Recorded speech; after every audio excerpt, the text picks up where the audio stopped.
दोस्तों, एक वकील साहब ने अपने बेटे का रिश्ता तय किया तो वो कुछ दिनों बाद होने वाली समधी के घर गए तो उन्होंने देखा कि होने वाली समधन खाना बना रही है। हाय गाइस, मैं हूं शिव और ये अद्भुत मोटिवेशनल वीडियो हम सबके लिए। वकील साहब ने देखा कि सभी बच्चे और बहू बैठकर टीवी देख रहे हैं। वकील साहब ने चाय पिया और उन्हें कोर्ट जाना था तो वो कोर्ट चले गए। वकील साहब पुनः 1 महीने बाद समधी के घर आए। अब वकील साहब ने देखा कि भाभी खाना बना रही है और समधन झाड़ू लगा रही है, बच्चे पढ़ाई कर रहे हैं और होने वाली बहू सो रही है। वकील साहब ने खाना खाया और चाय पिया और फिर वो वहाँ से चले गए। कुछ दिनों बाद वकील साहब को फिर से किसी काम से समधी के घर में आना पड़ा तो वकील साहब ने देखा कि भाभी खाना बना रही है, समधन झाड़ू लगा रही है और बच्चे पढ़ाई कर रहे हैं और होने वाली बहू अपने हाथों में नेल पॉलिश लगा रही है।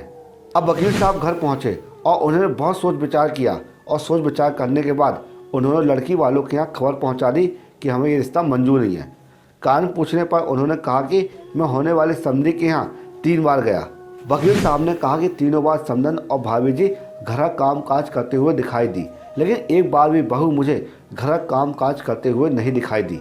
वकील साहब ने कहा कि जो बेटी अपनी सगी माँ को काम में व्यस्त पाकर उसकी मदद करने के बारे में न सोचे, वो बेटी किसी दूसरे की माँ और अपरिचित परिवार के बारे में क्या सोचेगी। वकील साहब ने कहा कि मुझे अपने बेटे के लिए बहू की आवश्यकता है, किसी गुलदस्ते की नहीं जो फ्लावर पॉट में सजाया जाए। हर माता पिता को इन छोटी छोटी बातों को अवश्य ध्यान में रखना चाहिए। दोस्तों, बेटी कितनी प्यारी क्यों ना हो, उसे घर के कामकाज अवश्य करना चाहिए और समय समय पर गलती करने पर उसे डांटना भी चाहिए।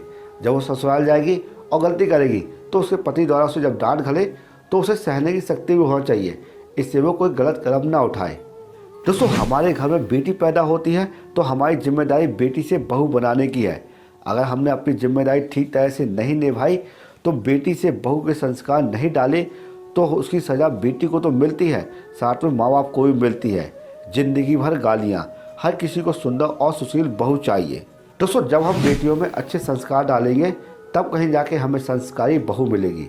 दोस्तों, वृद्ध आश्रम में माँ बाप को देखकर सब लोग बेटों को गाली बकते हैं, लेकिन ये भूल जाते हैं कि इनको भेजने में अहम रोल बेटियों का होता है।